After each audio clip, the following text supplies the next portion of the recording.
As I said towards the end of the last video, it was Kenneth Kirk who really tried to situate Anglican ethics within the context of worship. And so I want to begin here with some words that I know that you've all heard, probably so often that you don't think about them much anymore.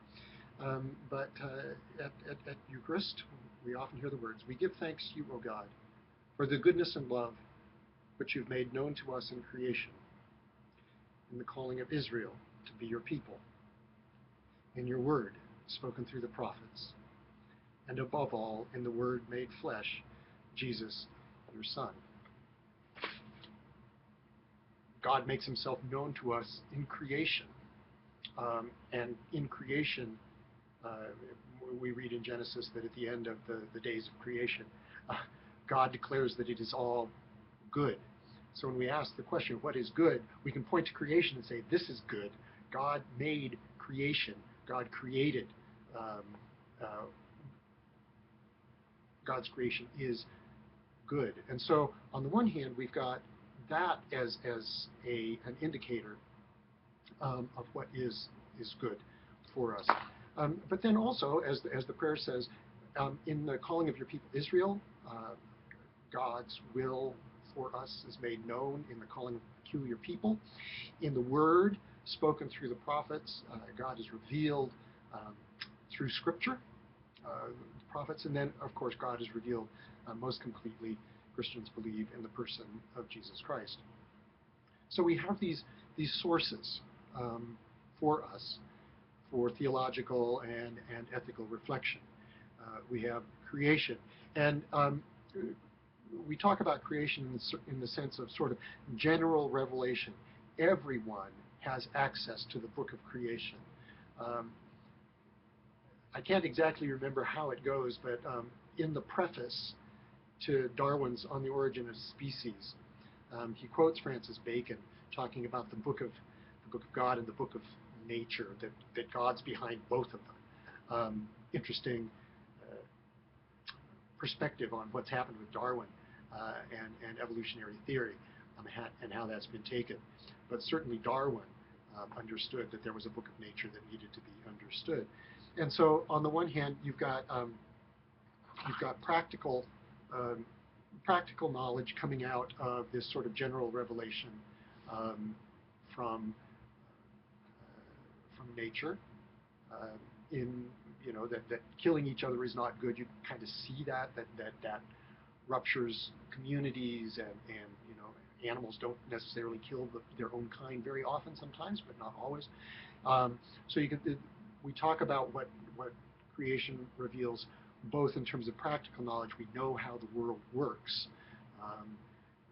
but also in terms of there is some moral knowledge that we understand, we believe, that we learn from nature. And that's the point of much of what Paul was saying in the early part of Romans. Much of what Hooker was pointing to was that we can see this. It doesn't make any difference whether you're Jew, Gentile, Christian. You can see this sort of general revelation. But then there is Scripture, which is more a special revelation. So there's general revelation in nature, and then special revelation through Scripture. And in the general revelation, we receive practical knowledge and maybe some moral knowledge. And then in Scripture, we receive what is known as saving knowledge. This is the way that the Anglican thinkers have sort of spun this out over the decades. So these are the places that we look, and we apply our experience, the other part, and our reason. These four ways of looking at looking at authority that certainly the Methodists have picked up on the Anglican thing and added that experience. These are the ways that we work with the material. We see that it is written in the book of creation, in the book of Scripture, and then we apply our reason and our experience to this. The experience can also be termed as dreams in some respects, but because we've got these four threads of authority being woven together, that helps us understand why we're not going to come to consensus. I remember doing an experiment with some students a long time ago when I was teaching at Duke, and asked them to rate themselves on a continuum on a bunch of social issues, strongly for, strongly against. And then I went and measured them all and came back and told them where they fit on these various continuum. It was, marijuana, abortion, a lot of different things. And and I pointed out that nobody was all one way or another. And I pointed out that their position on any of these issues may exist in the abstract, and that could be called your ethics. But in the particular, it can change. So whereas on the one hand you may be opposed to capital punishment, when some crazy person kills your mother, you may decide you want that person to fry. And the ethic goes away because your experience is speaking so loudly.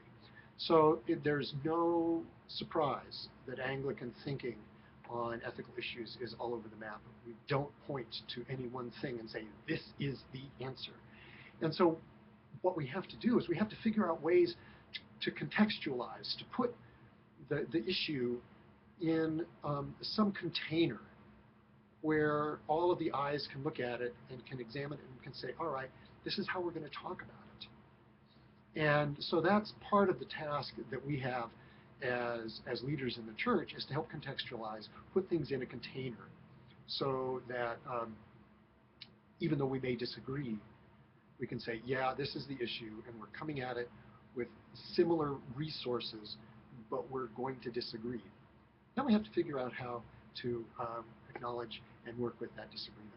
So that's the context behind which you have the assignment that I'll get to in a few minutes, and that you see sort of spelled out down below.